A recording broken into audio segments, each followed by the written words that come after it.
Hey guys, welcome back to my YouTube channel. You already know it's your girl, your favorite nail tech, period. And today we are doing that super viral set that's been going around with the chrome and like the little 3D swiggles lines and stuff. So boom, let's get into it. I know it's been a minute since I really went in detail about my application, and truthfully, I've been trying new techniques, y'all. So I've been trying to experiment with the thickness of the nail for one, and two, using less beads just because I hate how long my application takes. I truly hate it. And I know a lot of people kind of tell me like, oh, you move fast, you're not that slow, but it feels so slow to me. And I noticed that I wipe the nail a lot, probably more than I have to, and I wipe my brush a lot, probably more than I have to. But I just wanted to be perfect, right? Because my thing is I do not want to spend all day filing. So if I need to take that extra 10 minutes on my application, so be it. So be it. But let me kind of walk y'all through my technique I've been doing. So I've been trying to do a 2 bead technique, right? Now hear me out. Sometimes when I do it, it don't always go as planned, and then I always have to go back in and kind of fix where it's missing acrylic. So whenever that happens, I'm just like, girl, you should just did a 3B method, because at least you would have known it would have came out perfect and you wouldn't have to go back in and fix nothing. But I'm really trying to work on my time. So I'm trying to see, is it really hurting me more than it's helping me to do this 2B method? With this set though, I did a really good job. I did it perfectly. I didn't really have to go in like that for real with more acrylic to kind of fill in gaps. So I think I'm on the track. Another thing too, because I know I'm doing a 2B method, I try to come up higher on the nail, as you can see. That's been helping me not use as much product, well, waste as much product, because I typically like to cover up all of the plastic tip with 1 bead, but sometimes I have a lot of acrylic left over that ends up dripping off. Now, I'm one of those people, I don't really care about the acrylic dripping off, but I know some people in the comments are like, you're wasting so much product, just only use what you need, blah blah blah. And you're right, you're totally right, I understand that. But with me, I personally don't care. Am I using way more product, and am I gonna spend more money buying more product because I'm running out quicker? Yes. Am I okay with that? Yes. Do whatever works for you. Right now, I'm okay with it. Until I get to the point where I'm not okay with it, I will change my ways, okay? For example, right here, all of that acrylic I just cut off is, a waste, quote unquote. But it's not really a waste if it's helping me improve a technique. That's how I feel.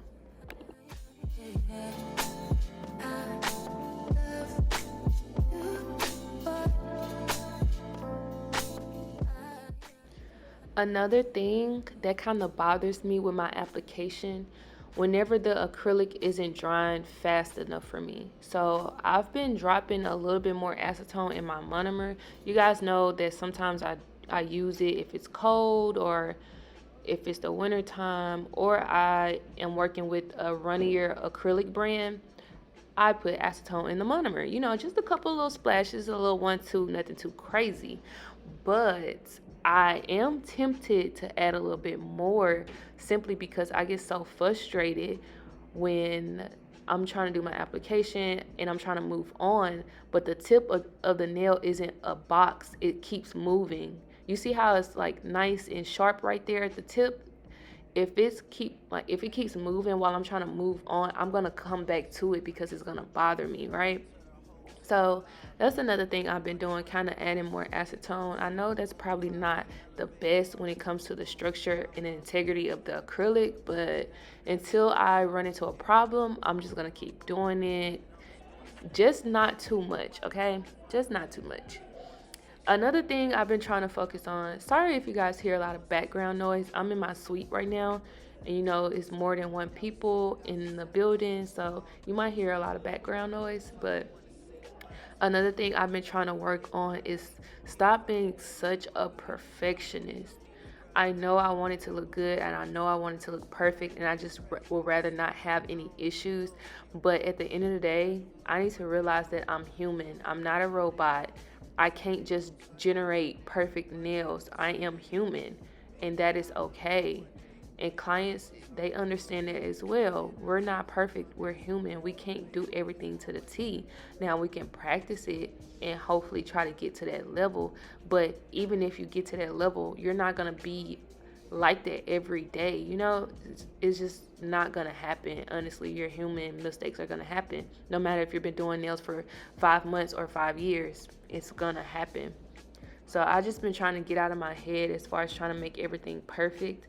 But y'all know how clients can be. They are very particular when it comes to anything beauty related because they're spending their hard earned money, which I understand. But they need to also realize that, one, this is a luxury service. This is not a necessity. So don't treat me as if I'm a servant that's just supposed to bend when you say bend, and that we're human. Period, point blank. Nothing else to say about that. Let me get your images that last. Amex had a limit in the past. I had plenty women in the past. I done plenty sinning in the past. You don't need to know, but you can ask. It's also much easier to do the 2B method on shorter nails. This is kind of like a medium length for me in my booking site. So, of course, whenever it comes to the longer nails, the extra long, the extendo, it's kind of unrealistic to do not a 1B, a 2B method. But honestly, I still try. I still try to cover that whole tip with 1B and at least attempt to do the second one. My drunk ass on that runway on this one way.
I am so happy how my application turned out. It was very smooth, and I used Too Cute Everyday Nude, and that definitely contributes to your application. If you're not using a brand that has great quality all over the board, you're just gonna have a hard time. You're just gonna be fighting it, chasing it around the nail, and we just don't have time for that. So make sure you invest in some great acrylic.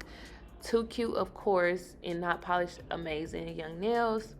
And I do have coupon codes in my description box, but they are TipTop with Too Cute and Not Polished. So make sure you save some money at checkout. Literally, look at this. Perfect. I love that so much.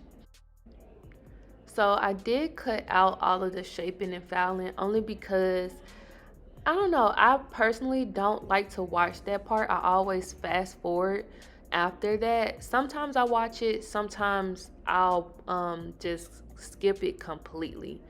And if you guys want me to continue adding that part, just let me know in the comments. Just, I don't know. I think that part is pretty boring, but I know it's still educational if people are trying to study how someone else shapes and files. But just let me know in the comments.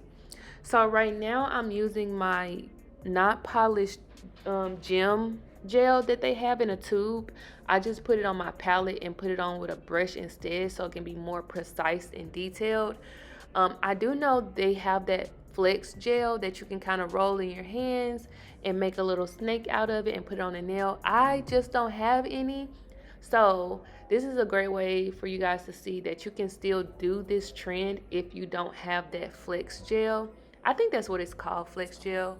Or you guys know what I'm talking about, that 3D gel you can kind of roll like Play-Doh. Yeah, I don't have that. And if you don't have it, that's okay. Just take some thick builder gel or any bling gel that you may have that's thick. Use a liner brush to put it on. And me personally, I like how it looks only because it's not protruding off the nail as much. So it's a nice little subtle, All right, now I'm going in with my black polish. I'm using my sugar and cream black polish. And I've seen some people do their black polish first and then do that thick gel on top of it. I don't really understand why they do that, especially because with the chrome, the black makes it stand out more. So why not do the clear part first and then just put black over the whole thing? I think that other step is kind of backwards, but hey, whatever works for you works for you. I personally think it's smart to do the clear first, whether you have this gel or the thicker gel, and then put black over all of it at once. Some people draw the black on and then try to put the clear on top of it, and you're going to be able to tell with the chrome only because if you put chrome over something that's clear and then put chrome over something that's black, they're gonna look totally different. I promise. I promise. So for the chrome, I'm using Not Polished Chrome. You can use code TipTop.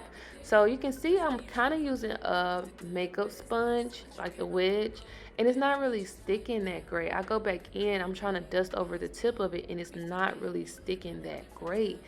And I'm kind of confused as to why, right? And then also make sure you guys wipe off the nail with alcohol or acetone before you do the black, because you do not want the chrome to stick to anything other than the polish. Please do not skip that step. I always used to have problems getting chrome onto the nail bed and everywhere it wasn't supposed to be. It was terrible. Okay, so boom.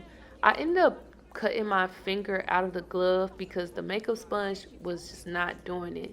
And I honestly think I got better results using my finger. And I kind of think the warmth from your hand, the heat, kind of helps the chrome stick to the polish and makes it more chrome and not glittery. That's another thing I had troubles with too. My chromes would just look like glitter and I really wouldn't understand. So if you're having trouble with your chrome, try your finger and truly just rub it in. You see how metallic that is? Now, my thumb, you can kind of see how the thumb is glittery. It's not chrome like. That's because she didn't put her thumb in the lamp all the way, so the black was still kind of sticky. So if you don't cure the polish completely, you're going to get that glitter effect and not that chrome effect. That's a key information to know as well. Make sure you have a strong enough lamp that dries your polish all the way. And then you see the chrome isn't really sticking onto the nude because I made sure to wipe the nail off with alcohol and acetone before I did my black polish and before I did the clear part too. You do not want that chrome to stick because it's going to be so much trouble getting it off.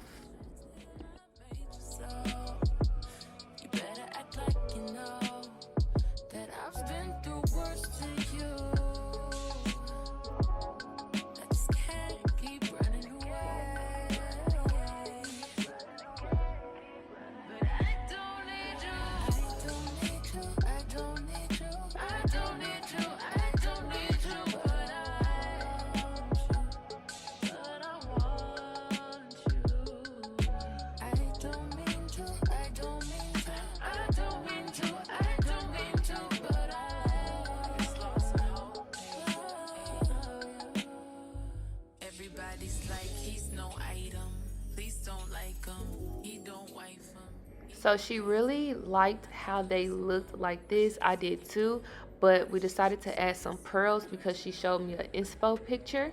So we went ahead and added these pearls that I got from Amazon. I think they are in my Amazon storefront. So if you want to go check that out, go look at that. Be careful whenever you do buy white pearls though, because some of them are cream colored and not this iridescent mermaid looking white.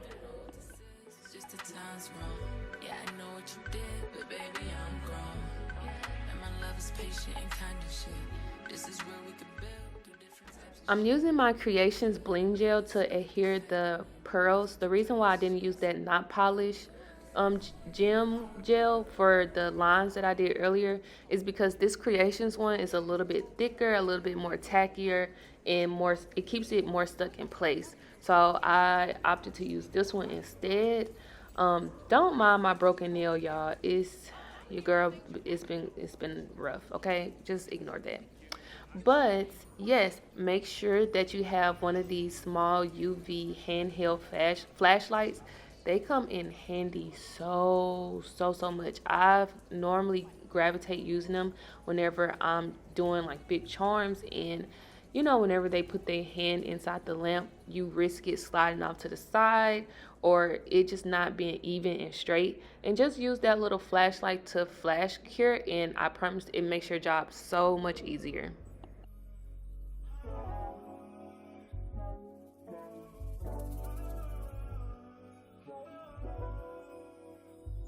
Tell me what you say now. Tell me what you say. So we're gonna pretty much be done after I get done putting these pearls on. I did use my Gelixir top coat because that top coat is thicker than all the other top coats that I do have. And with chrome, you kind of risk it rubbing off, especially the pearls too. Sometimes I'm kind of iffy about using them because the iridescent effect on top kind of rubs off. So I'm making sure I use a really good thick top coat. The only thing is this top coat kind of changed the effect of my chrome. The chrome looks kind of shiny, glittery, or gritty almost compared to how you see how it kind of changed my color. I don't know. I kind of felt some way about it, but whatever. I wasn't finna start over. But thank you guys so much for watching. Make sure you like the video, comment your thoughts down below, and let me know if you have any chrome tips that I don't know about. And I'll see you guys on the next video.